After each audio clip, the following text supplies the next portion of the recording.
What's up, y'all? This be your boy Scotty, and you're watching my review on The Haves and the Have-Nots Season 2, Episode 2. What is up, y'all? It's like 4:12 in the morning. I just got through watching the episode, and it was very, very good. And I'm finna give y'all my thoughts. My Being Mary Jane video was uploaded as we filmed this, and as y'all can see, I finally got out of my work clothes and got out of my damn night clothes. You know what I'm saying? I am tired as a motherfucker, and thank God, thank God I ain't got to work today. I can sleep in and then do a video for y'all later on tonight and just be on or something. So, let's get into the video. So, the episode opens up with Jim bursting up into Wyatt's room while Catherine's sitting up in there and he waking him up. And I'm sitting up there like, Jim, leave Wyatt ass alone. He done had a rough night. Just leave him the fuck alone. So, then, he finally got Wyatt up. And he was trying to push Wyatt to remember what the fuck happened the previous night, because of the simple fact they all figured out that Wyatt was the one that was driving the fucking car. So Wyatt was too drunk and drugged up to remember shit. And I was sitting up there like, his ass don't remember nothing. He was too busy trying to get that damn heroin and meth. He don't remember a damn thing. So he tried to press him to remember. And once he remembered everything, I really did feel bad. I'm like, poor Wyatt. Now that he got all the details about how the girl was 6 years old and she died, and then he hit another man. They still don't know that it's Benny, but he hit another man in the process.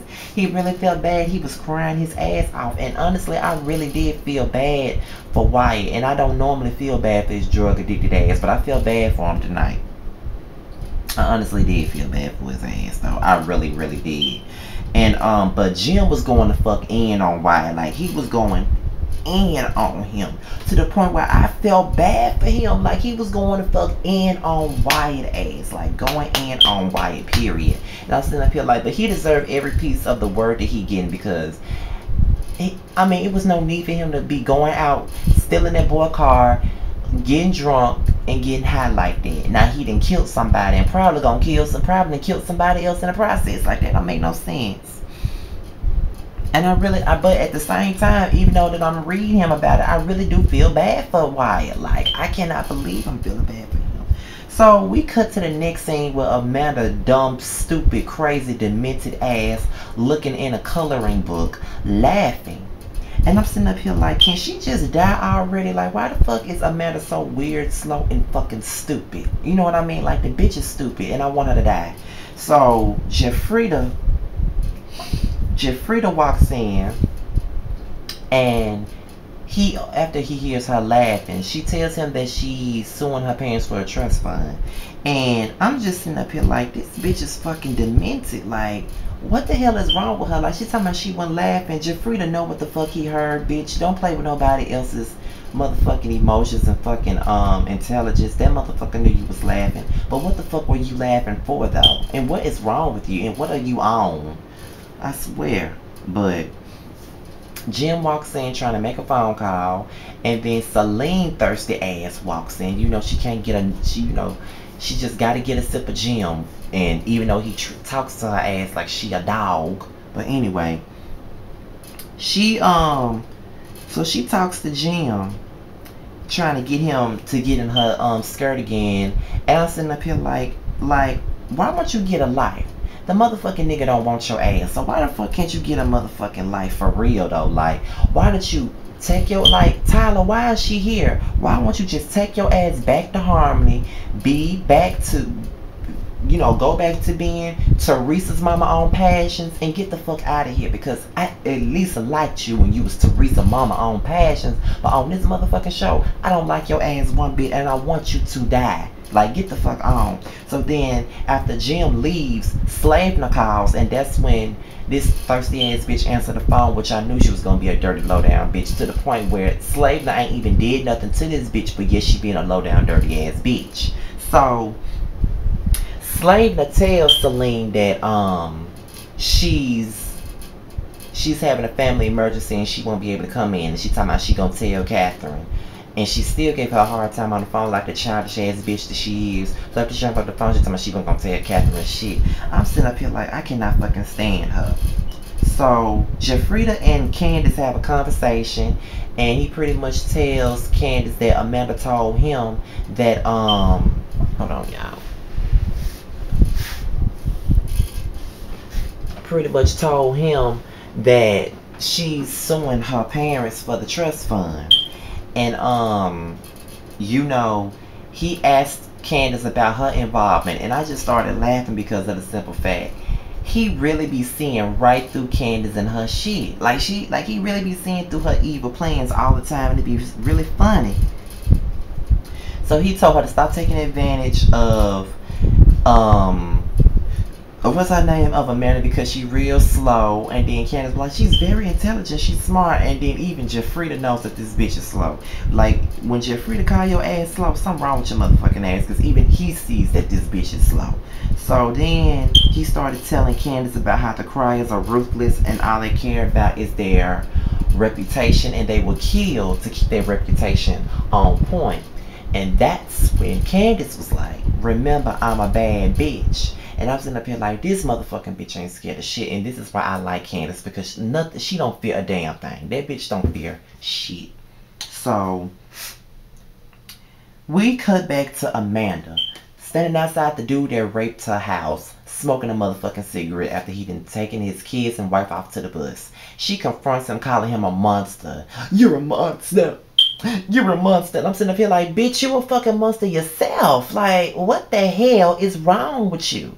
Something is seriously wrong with this bitch. Like, are you fucking insane? Like, why the fuck are you even in this man's neighborhood? Like, die already. Please, Amanda. Like, why are you here? Like, why are you even there?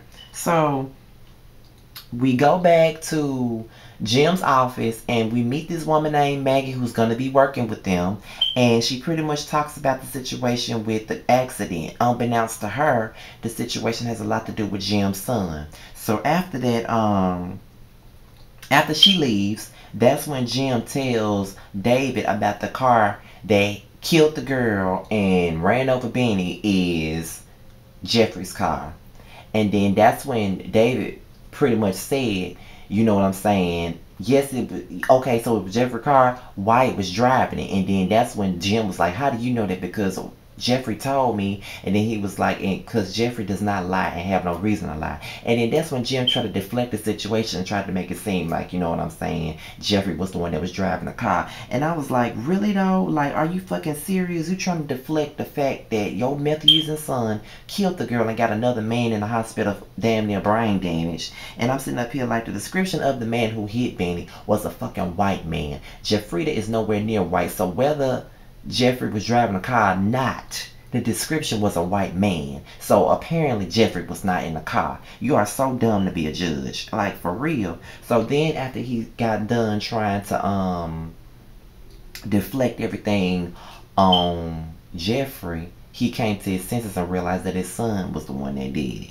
And then David is too good of a fucking friend. And I was so glad that David had popped off on Jim's ass when he tried to deflect it and make it seem like it was Jeffrey. Because he know his fucking son and he knew his son didn't do it. So then when he realized, he just sat there and was like, okay, my son did it. Talking about Jim. He realized that, you know what I'm saying, it was all white. Even though he already knew that. But after he stopped trying to use this pathetic ass move to try to blame it all on what's his name, Jeffrey, he started crying. And David is too much of a good friend to Jim, because I wouldn't have consoled his weak whack ass for a damn thing. After the way he tried to blame his son for that, I wouldn't have consoled his ass for shit, because I really definitely wouldn't have gave a damn about Wyatt being the one that did it, and definitely wouldn't have gave a damn about Wyatt go to jail, and I definitely wouldn't have helped him. So he was finna call Jeffrey, and then that's when Jim was like, Jeffrey wouldn't turn on Wyatt because he loved him too much. And then that's when David was like, what are you saying? What do you know? And then Jim was like, well, I know that they've been friends since they were kids. That's what I know. What all do you know? And I'm sitting up here like, does Jim know some of GFT? But who wouldn't know it? So we get back to the hospital, and Benny Daddy walk in, and then that's when Slavin got on my damn nerves. He don't even know what the fuck going on. Don't even know that Benny was in a damn wreck.